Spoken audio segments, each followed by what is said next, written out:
Once again, y'all, me and my boy Sonny Townsend taking another walk through Brownsville. Right now, I'm standing on Belmont and Osborne. What we want to tell y'all about over here used to be popping back in the days. I mean, you look at it now, show them the streets, Money. Look at it now, it's empty. Back in the days, it was so crowded, you couldn't even walk over here. I mean, and what happened, like they had the fruit stands here on the edge of the block, and it would be so many, all different type of people from the islands, you know, people from all over the place. They'll come here to shop, get their fish from Slavin Fish Market, you know, get their meat from People Choice, and get their fruits from the fruit stand. Right. But if you walk down this block, you had the thugs here, some on that corner over there, some on that corner over here, some on this corner. And if you come down and walk down and got a neck full of jewelry on, they will snatch your jewelry and haul through projects. And scot-free, they away, you know, because most of the time, ain't nobody gonna chase you through the projects. Not here. Not over here, not in LH. I mean, it got so bad till they had to hire security guards on the avenue. Belmont used to be popping back in the days for the people getting money and for the people that were spending money. Right, Frank? Was it? Peace. What's up, my brother? How you doing? I want to ask you a question. How do you feel about things that's going on in Brownsville today? There's a lot of things going on that's not right. Ain't no money out here, so the crime went up. The kids got no respect. They very nasty out the mouth. They stay out later than adults. You know, everything is out of order. Parents ain't parents no more. People don't take care of their neighborhood like it's a village. Then gang violence came. It's the era's twisted. We need to take it back to old school. You get out of line, you get your ass whipped, plain and simple. But everything is out of control. Everything. Do you feel BCW plays a big part in the children today? Yes, because in my era, no. You got a line, your mother whooped your ass and tell you who kid BCW come. These days, kids use that against parents. You touch me, I'm calling BCW. I was in the grocery store when the kid told his mom that, you hit me, you know you're getting 5 or 6. That's crazy. My kid ain't gonna tell me that. But the kids are smarter now. They advanced. They know what to say. If you touch them, you get locked up. So how you gonna chastise a kid when you can't touch them or punish them for what they do? Parents whoop their ass and deal with the consequences later. Point blank. Yeah, but these days, parents try to be their friends instead of trying to be parents. Once again, walking through Brownsville, Money and Sonny. Right now, I'm standing in front of IS 55. It used to be IS 55. I don't know what it's called now. And right across the street is Atlantic Towers. The two buildings over there, those Atlantic Towers. I used to hang out in all the projects out here. This is why I'm able to stand here. This is your boy Sonny Townsend. Me and Money doing this walk through Brownsville thing again, you know, because we saw a lot of y'all hit up our page on YouTube.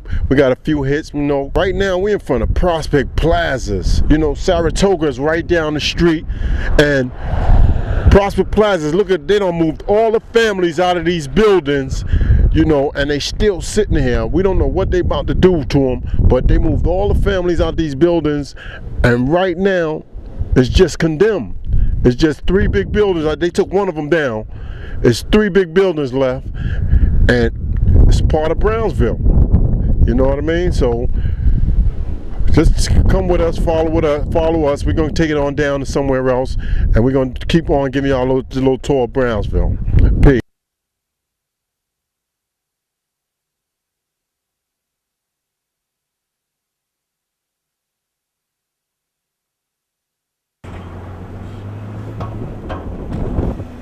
Now we're on Amboy Street. This is where the shelter's at. This is where Mike Tyson grew up at. Mike Tyson used to be on Amboy Street on the regular all the time. This is Sonny Money tour through Brownsville. Right now we're on Amboy Street.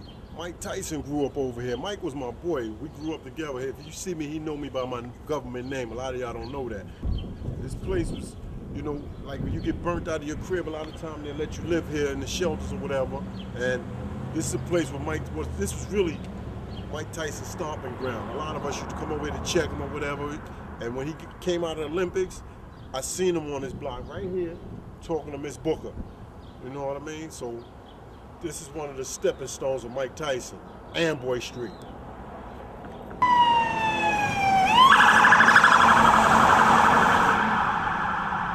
Once again, Money and Sonny walking through Brownsville. Right now, I'm standing in front of Bessie Head Pool. This pool used to be banging back in the days. Me and my boy Herc Fresh used to swim in this pool. Much good times. I don't know how it is in this pool. I just come to the track over here, work out. Right over there is the track. On the weekend, Saturday and Sunday, I come right here to the track and work out. Right now, if you look, children are playing in the park. But you can't be in the park after dark. We're gonna take you to some more parts of Brownsville. Come on. Yeah, this is Sonny and Money walk through Brownsville again right now. We're at 3 train, Rockaway Avenue. You know what I mean? This train, a lot of people from all the projects meet up here to go wherever they gotta go, train, to school, court, wherever. A lot of people from Brownsville take this train and they get off at this stop. You could tell somebody from Brownsville when you see on that 3 train and you see them getting up at the Saratoga, you know they're going to Brownsville, to one of these projects. You know what I mean? Peace. Right now we on the bridge in Brownsville. Yeah, right now on this bridge, back in the days when I was a little youth, a dude snatched my mother's pocketbook on this bridge. My mother changed him in quarters. You know what I mean? And we was right on this bridge right here. Come on, Money, let's go. This bridge was dangerous back in the day. This is Junius and Livonia. The bridge to go across, you take the L train on the other side.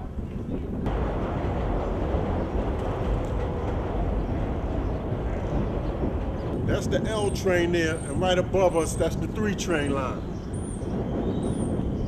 So y'all don't know, back in the day, that was the 2 train line. They switched it to the 3. We used to have to take the 2 train to Utica and jump on the 4. They switched it.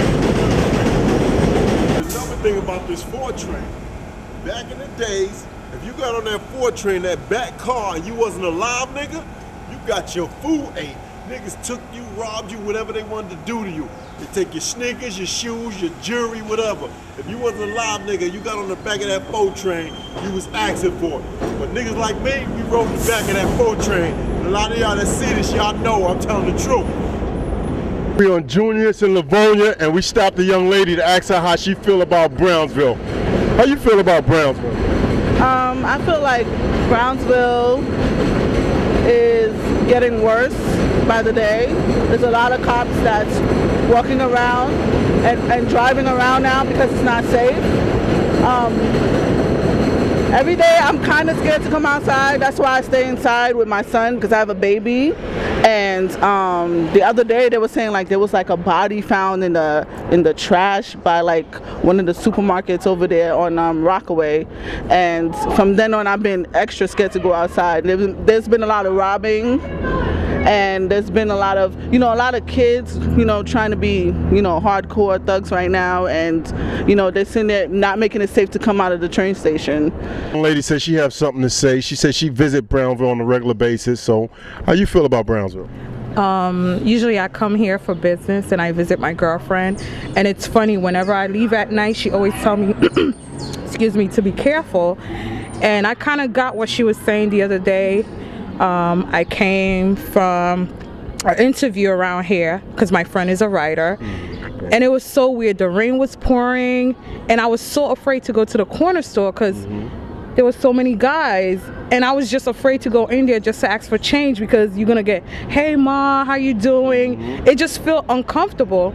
But at the same time, when you talk to someone else, they tell you Brownsville is up and coming, they trying to do stuff to change the neighborhood. So I have yet to see that part. So that's what I would say. Okay, I have another question for you. Being that you come out here, do you hear gunshots a lot when you come out here? No, I'm usually inside. I come for business, and once I finish, straight to the bus or the train station. I would not even hang around here, because the first thing you hear whenever you leave, let's say if you go visit someone, the first thing they tell you is just go straight home, or go straight home to the train station. You wondering why? I mean, you live here. Why are you telling me like just mind your business and just go straight home. Gunshots are ridiculous out here. Like, you would swear it's 4th of July all the time. Like, that's how much you hear the gunshots. It's crazy. I do see a lot of the fathers want to be there, but as women, we gotta blame ourselves. You know, you meet a guy, you're not happy, you want to put him in the system automatically. If I can't have him, child support. Right. And they need to understand, I know men, I have a brother, I have a nephew. I see men that want to be part of their children's life, but at the same time, let's be honest, these women, especially these young girls, they don't understand it's not about you sometimes. If the guy wants to be there, let him be there. And then it turns into a cycle. Well, these young men, they don't have role models. But if we call ourselves women, we should be able to say, you know what? He does not want to be with me. He wants to be in the child's life. It's a cycle. So everyone's a victim. So we can't blame these men for not being there. Sometimes the women don't want them to be there. I was kind of brought up like a guy was. You know, I didn't have a father or a mother. So I pretty much had to learn from my environment, but you know, I also was able to go to good schools and I was able to go to good colleges, and I had people that were supportive around me. I had a grandmother who played the role of the father and the mother. So I'm not saying it's all the men, but what I'm saying is men are supposed to be the second half. They're supposed to be that other half. If you don't have that, you just have that one piece. You cannot teach a woman cannot teach a man how to be a man. Only a man can do that. You can only tell your son from your perspective, from what you know. And I'm not totally blaming them, but what I'm saying is, if a man has this knowledge, how can you not be there? Another thing I want to touch on what you said, like the kids playing in the park. I have seen kids playing in the park and the bullets just ring out broad daylight. Oh yeah. You know, it's getting lighter and lighter now. It's right. not after dark. Right, and the kids had to, you know, hit the floor. They know the routine. Right. Dark. Right, a lot of the kids even know the routine because the parents teach them. Yeah. You hear shots hit the floor. It's sad. It is, very sad. That's the part that makes the worst. Back then, it used sad. to be safe to go outside. You know, the kids could play. I used to feel safe on Utica. Now I'm like, I have a child now, so I'm like a grown-ass woman, like scared.